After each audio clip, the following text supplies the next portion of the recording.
it's Lisa. Today is February the 28th and I am doing the very last page for Load, Layout a Day. It was suggested early on, and I do not remember who suggested this. It may have even been before the program started or in some of our, one of the things you have going on with this sometimes is Lane will get everybody together just for a sort of a social type thing. I don't know where this came out, maybe it was there, but somebody suggested doing a layout that shows all the layouts that you've done for the month. So just a way to celebrate getting so much completed in one month.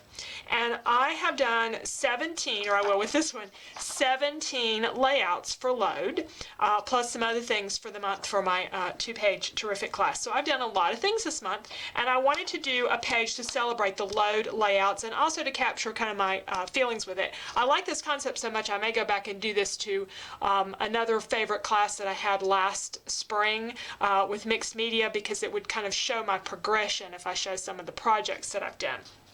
But I thought it was a fun idea, and the approach I'm going to take to it is I'm doing a grid, but it's sort of a reverse grid. I'm going to have my title and stuff in the middle, and then my grid around the outside.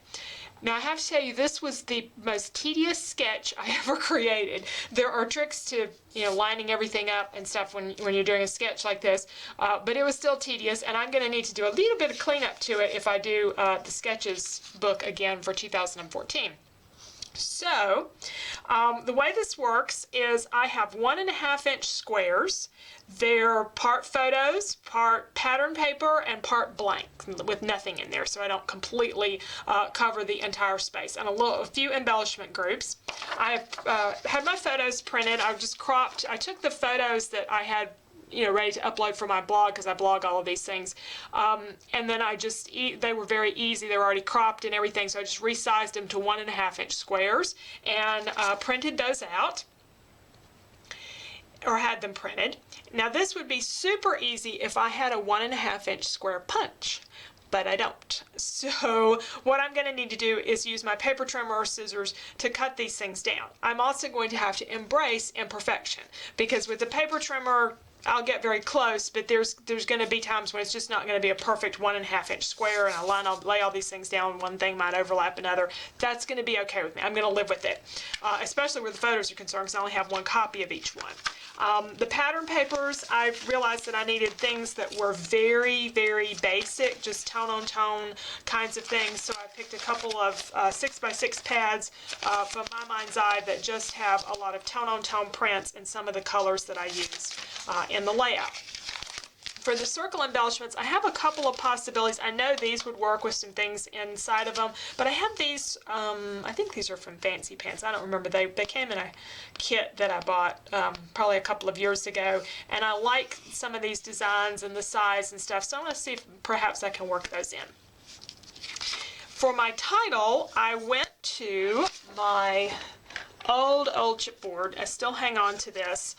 I got it down to one box a couple of years ago, but I have had this stuff for years and years and years. It's really large letters, and I don't have a use for them all that much. This was before I discovered thickers, maybe before thickers were even invented. I don't know. I've had this stuff for so long, but I just keep it organized by letter and a few numbers, and I found Load and then the number 17. I haven't decided if I'm going to go over this. It is kind of the right color, although I think my papers are going to be more aqua. I'll probably end up painting over this with some gesso and then doing some other stuff with it.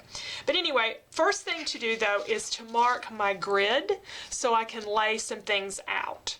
And I'm going to be working not on this blue paper. I just laid this out to have something for size. I'm going to do a white cardstock background. I'm going to start by marking my grid lines, the ones that go all the way across. Now up at the top there'll only be one line up there because I'm moving the title pretty far up, and I think I'll have room at the bottom for 2 lines. So that's what I plan on this sketch, and I'm going to mark one going all the way around and then adding the second line at the bottom as if I can once I lay my title in place. Using an old Zig marker in aqua color that I know I'll be using in some of the papers. And on the sides I can go ahead and do 2 lines because I've already measured my letters and I know I have enough room for those there. So I've got some lines in place. I'm just laying my title out here to see if it fits.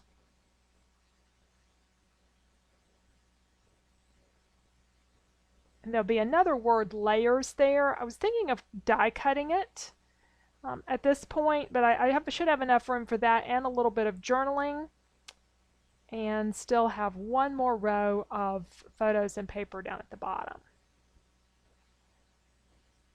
Now I've also got to do my cross lines going across the sides there and the bottom, and I'm going to have those extend a little bit over into the middle so that you actually purposely see some of those grid lines, because you may see some of them by accident if all my little blocks aren't perfect. So I'm going to have them come out a little bit in the middle so that they purposely show up. All right, I've got all my lines in place.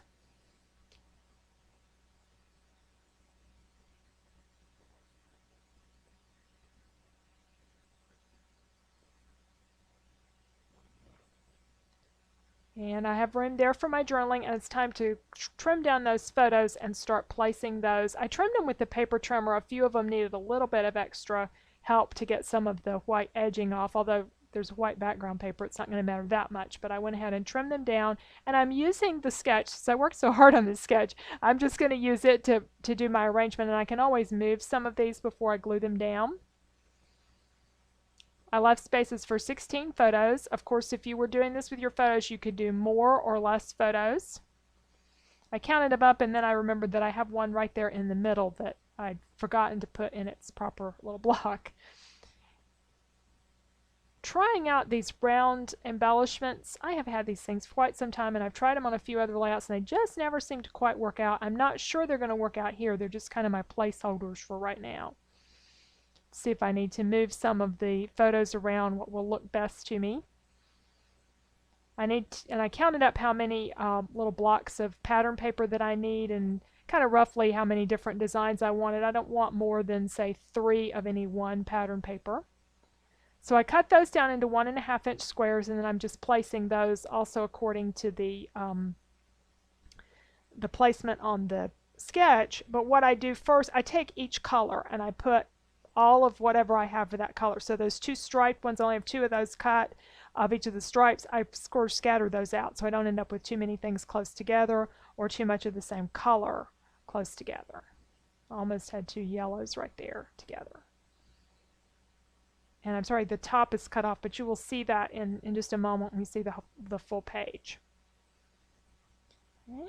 And I think I'm about ready to glue some things down.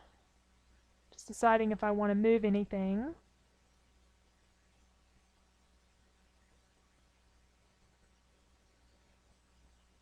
And I glue from the bottom up. That way I don't accidentally bump things as I'm with my hands as I work on the layout. So I'm just running some tape. I moved everything across and started running a tape across and realized that I wasn't going to fill every hole, so I've got a little bit of extra adhesive there I'm going to have to get off on one of those blocks or cover. All right, I have all that, and you'll see the finished one here in just a few moments. I'm moving on to the title, and I didn't like the blue letters. They didn't match anything there. It's kind of ironic, as much as I complain about not having blue scrapbooking stuff, but this time it just doesn't work. I'm covering this with gesso, and I'm covering it real thick. I'm going to use the technique I learned in a class at 2Ps from Wilna Furstenberg, using gesso over letters. And I think in her case she used raw chipboard. I know that I've always done it with raw chipboard. This is the first time I've done it with painted chipboard or colored chipboard. So the background color is showing through a little bit, and I'm not really sure how this is going to look. At first it looks a little dark, but with the watercolors. So you just have gesso pretty thickly applied, and once it's dry, adding some watercolor. And I'm going to use some yellow and pink. I don't have a pink watercolor. I need to get some. I have this magenta color, and I always use it in place of pink, and it's not really pink. But I'm just going to do each of those 2 colors, and then I'm going to add the teal.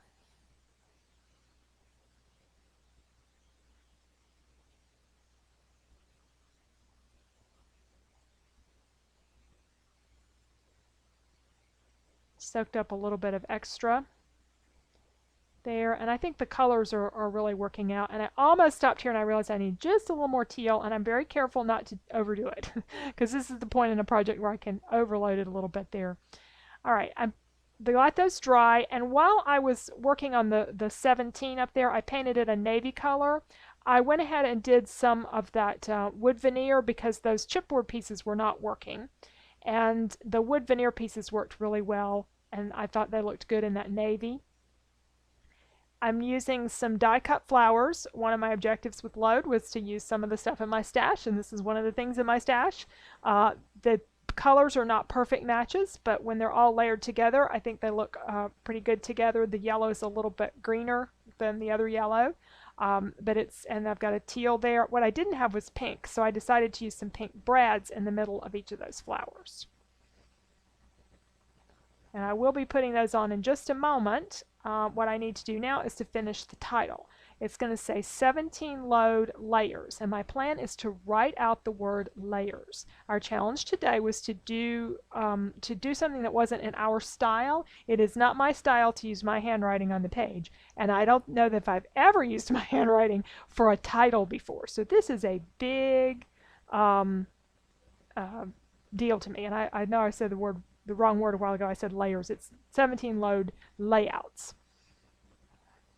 So I wrote that out in pencil, and I got a little crooked, and I decided to try to just lower a little bit by moving the S down a little bit. So I'm going to erase the S and rewrite it.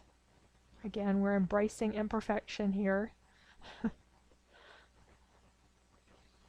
So handwriting on a page, not my style. Typically, I do it sometimes, and it's just me. You know, it's whether you like typed journaling or handwritten journaling. I just like mine typed because I really don't like my handwriting.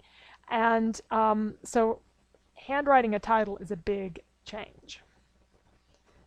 Trying out some different colors of ink for going over the word layouts, and I ended up going with a darker blue from Stampin' Up.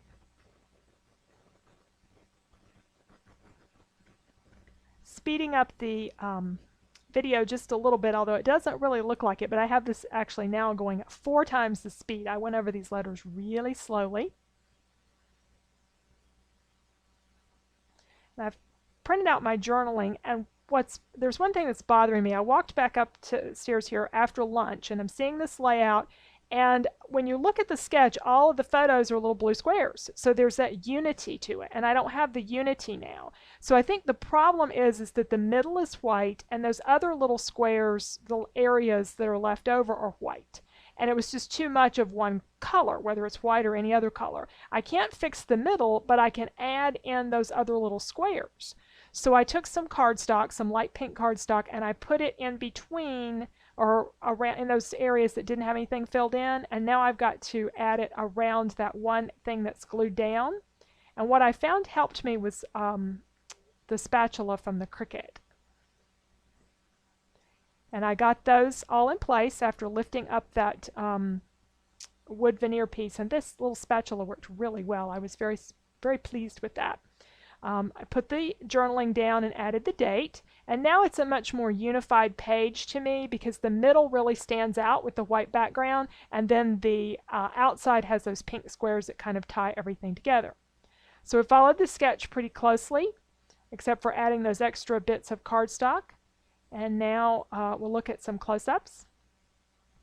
And there's a lot more about Load on my blog and what I enjoyed about it. I got quite a bit out of the program. I enjoyed getting feedback and the different challenges. There were a lot of challenges, things that I would not have tried, and that's one of the things I wanted to do. I did a lot of my childhood photos. I wanted to do that, and I used a lot of my stash. So it's a very good experience, and Lane does repeat this again in May and again next February. So again, I'll have more about that on my blog if you're interested, and there'll be more about the May one as we get closer to that time. So thanks for watching. I love getting feedback. If you have any comments or thumbs up, helps YouTube recommend me. I do have a new class going on that's over on my blog, so be sure and check that out. It's on doing 2-page layouts. Thanks so much.